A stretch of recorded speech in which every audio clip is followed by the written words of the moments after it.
Welcome back to Data Center News Asia. We are wearing the same clothes in the same lighting, but it is the same day for us. Of course, you will be seeing this news a few days after the last one. I assume you're all regular viewers. Yep.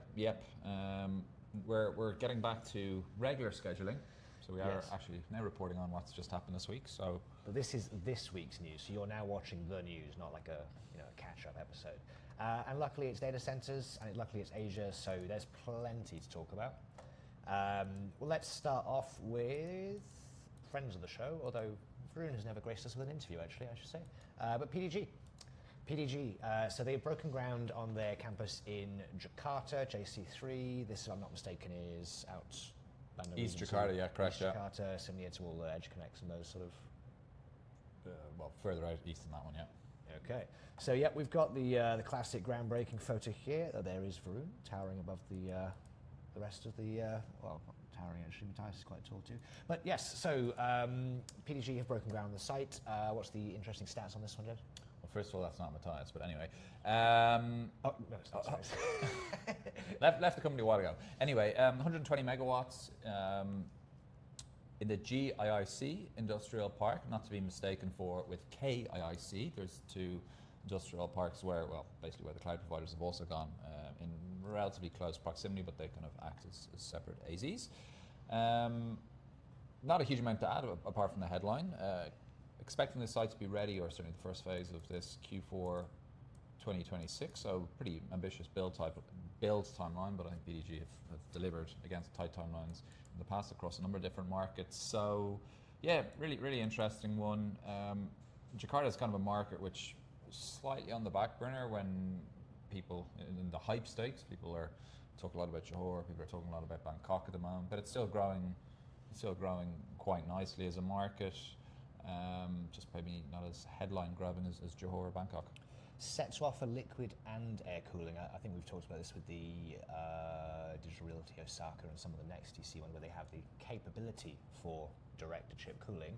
But I wonder if that will be actually fitted in, or whether there's a customer inquired on that, or whether it's offering the availability for it to. This is obviously multiple buildings, so again, it depends on what people want. Like liquid, not everyone needs liquid cooling. A lot of the cloud capacity, which I'm sure they'll be targeting with some of this, doesn't need it, so why bother? PDG are also officially entering South Korea. I think they have been active in South Korea for a while, but at the same time as everyone else, when a couple of years ago, and it became very difficult to build there.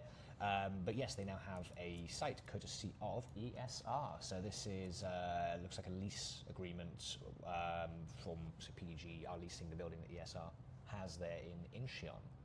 Yeah, so ESR essentially with White Creek Asset Management, they'll be doing the core and shell, if I'm not mistaken, with PDG then taking responsibility for the fit out and the operation of the facility.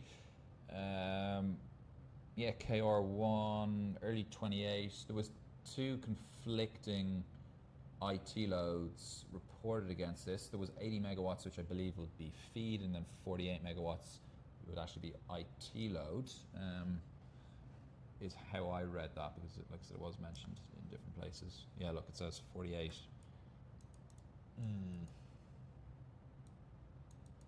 That's they're referring to the press release there from the ESR and Stack, which is the same building, but we don't know if this is. No, keep going down. Oh, sorry. Yeah, it also says 48 megawatts. Yeah, we'll offer 48 megawatts. So yeah, same size. So assumption here is 80 megawatts or 80 is the feed, 48 megawatts of IT is is what will be offered from an IT point of view.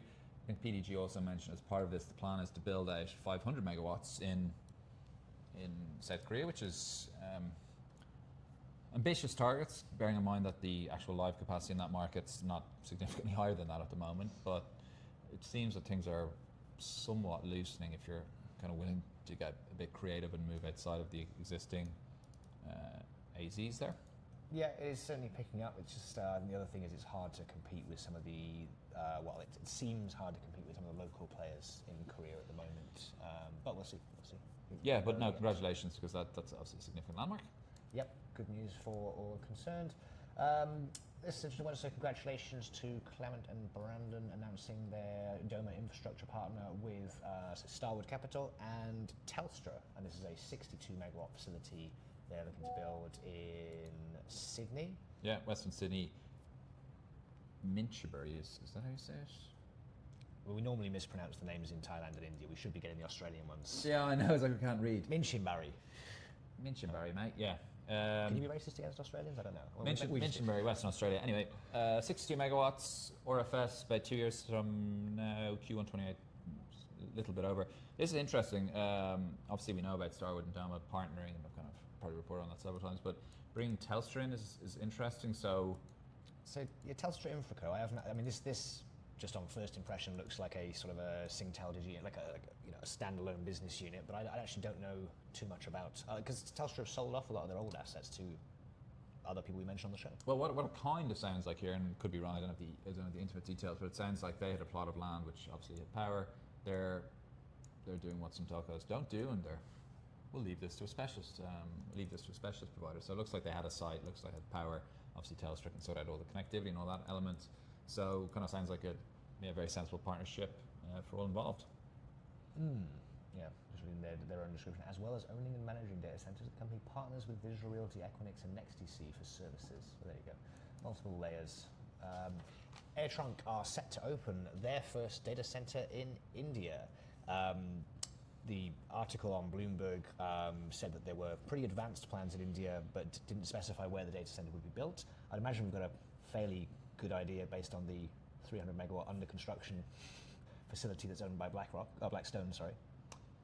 Yeah, that's potentially. It doesn't give any details. There's obviously the Lumina partnership there.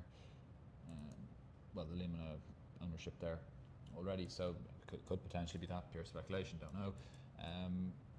But yeah, I think India is one that they've been looking at for a number of years, and looks, well, as per Robin, it sounds like we'll be hearing something about that in the not too distant future. There we go. Watch this space. Well, we've been watching it since the press release came out with Robin shaking hands with the ministers in Maharashtra. But yes, carry on watching this space. Continue to watch the space. Basis Bay have launched a data center in Sabajaya. Basis Bay, I was on a panel with their former CEO. I didn't know, but I thought they're the joint venture partner with STT. Yeah, correct, yeah. Okay, but I don't know how much capacity they actually have themselves. They've got a couple of smaller facilities. Yeah, this is the DC2 site, which is the 20 megawatt campus, if I'm not mistaken. This actually was the one that was developed through a strategic partnership with STT GDC. Yeah, because their existing, or their previous footprint was pretty small. It was something about 5 megawatts if even. Yeah, so this is the first of these partnership facilities. Okay, I was wondering why they'd announced it as Basis Bay opening if they're partnering with an operator like STT, but it appears then, so Basis Bay looked like they were operating the co-location facility with their local IT connections, and STT Kuala Lumpur 1 will serve as the hyperscale facility next door. Yeah, it's not actually particularly clear from this article, but yeah, that seems to be the case. Right then, well, congratulations to Basis Bay and STT. Yes. On this site. You've got an Indian company, Anand Raj here, are building a data center in... MOU to build one in Andhra Pradesh. Where's that in relation to Uttar Pradesh? Completely different state. There you go. No, but I think what's interesting about this is like, I think. Oh, this is Vizag. Okay, this is where the. Right, I got you. Yeah. What's interesting about this is potentially it's only an MOU, so nothing binding, but potentially additional capacity going to the region and capacity kind of, I suppose, moving away from Mumbai or Chennai or some of the existing clusters. A lot of the data center operators consider India as its own. Yeah. They kind of break it out as a separate part of APAC. So of APAC and India as two separate regions, and just given the size and the size of India and the population, I think that's kind of a sensible approach. And yeah, it looks like there's going to be multiple clusters in India if this gets developed along with some of the other announcements. Yeah, so Vizag is where we reported a couple of weeks ago that Google are planning to spend $15 billion on an AI hub. It's not a huge, well, I mean, it's not hugely populated, it's like 8 to 10 million people. But relative to Indian states, it's not bigger than Wales, right? It's a little bigger than Wales, yeah, but relative to Indian states, it's not the most populated part. But there is a cable landing there that SIFI are working on, and yeah, the other commitments were Adani Connects and SIFI and someone else, all as part of this Google thing. So yeah, busy area popping up on the coast. Yeah, interesting AI story here. So, Groq has deployed AI infrastructure in a data center in Sydney, Australia. Whose data center is this? Yeah, so it's... Oh, there you go, Cyrus. It's Equinix. Yes. Yeah, so interesting, they've announced where they are going. So they're going into one of the Equinix facilities in Sydney. If you watched the Catchup episode, you would have seen Sharon AI committing a significant amount of capacity to NextDC in Melbourne. But this is another one of these neo clouds taking down what a couple of years ago would have been a sizable lease. This would have been almost an AZ, a Microsoft or Amazon AZ, only a few short years ago. But now it's one of the new providers taking, 4.5 megawatts, 4.5 megawatts down. Does XAI count as a because they have their own? I mean, if this is 4.5 megawatts, that could be inferencing their own Groq. You know, that they're bots. They wouldn't be maybe leasing. Kind of hard to keep up with how all these neo clouds operate. But I don't know if XAI actually offers as a service in the same way as the other neo clouds do. But I don't even know what you're asking. Well, I just want to say 4.5 megawatts here for Groq or XAI. I guess it would be the company buying it. Would be for Groq's bot itself, not for a third party. But yeah, it's very interesting coming to Australia. Means you can log into Groqipedia now to check your facts. Yeah, it was interesting. According to the company, half of its 2 million users are based in APAC, so there's about 1 million users in APAC. I have to admit, until I don't know, a year ago, I'd never even heard of the company. But they have actually been around since 2016. I think they've kind of pivoted business model a few times, but yeah, like I said, significant lease, probably the first of many, and we'll see. I think we'll continue to see leases of this size from these kind of providers moving into the future. Oh, which is funny because apparently Ali Cloud's AI 𝐞𝐫 is having more use in America than it is in Asia. So there you go. The politicians disagree, but the people are using AI across the world. There you go. Unification story. Yep. Firmus AI. Finance, yeah. Yeah, so Firmus, who, speaking of neo-clouds, this is another company which, as far as we can tell, operates in the same space as the likes of 𝐜𝐤 and Nebius, and providing a platform for others to develop their own AI models off of the public cloud. And they have rocketed up in valuations, even since we've been reporting on them in like 18 months.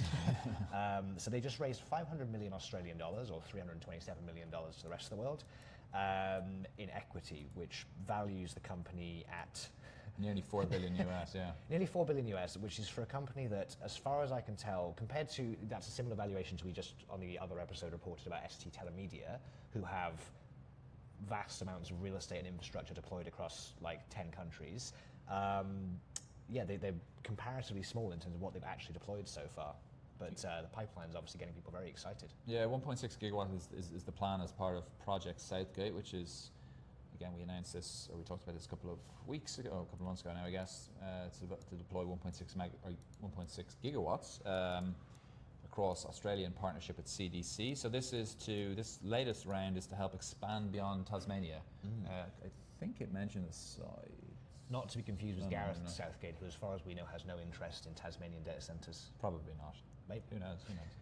He's a man who spots talent, though. So congratulations to Firmus AI. Yeah, running out of time, Capital DC REIT, $400 million in loans and bonds. Yeah, this is via their Japanese subsidiary, so this will be green bonds for their Tokyo 2 𝐇𝐚𝐭 facility.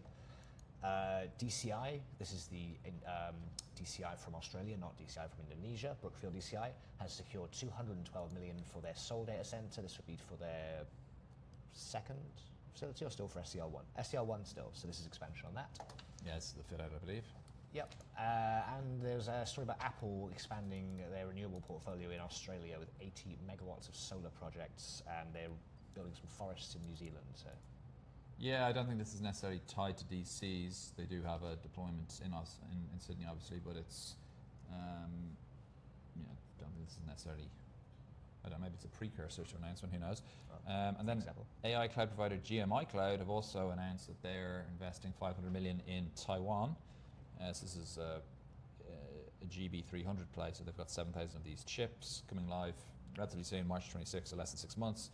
Only listen, there's 96 racks, but 16 megawatts of IT. Okay, I was just going to say we need to now work out what that converts chips to. 16 megawatts is $500 million. That's a lot of money. Yeah. It's a lot of money. Well, congratulations to all involved there, and we will hopefully see you at Data Cloud ITW in Singapore in a couple of weeks, or 2 weeks, and then in PTC in Honolulu. Yeah, thanks for watching, everyone. Cheers. Bye.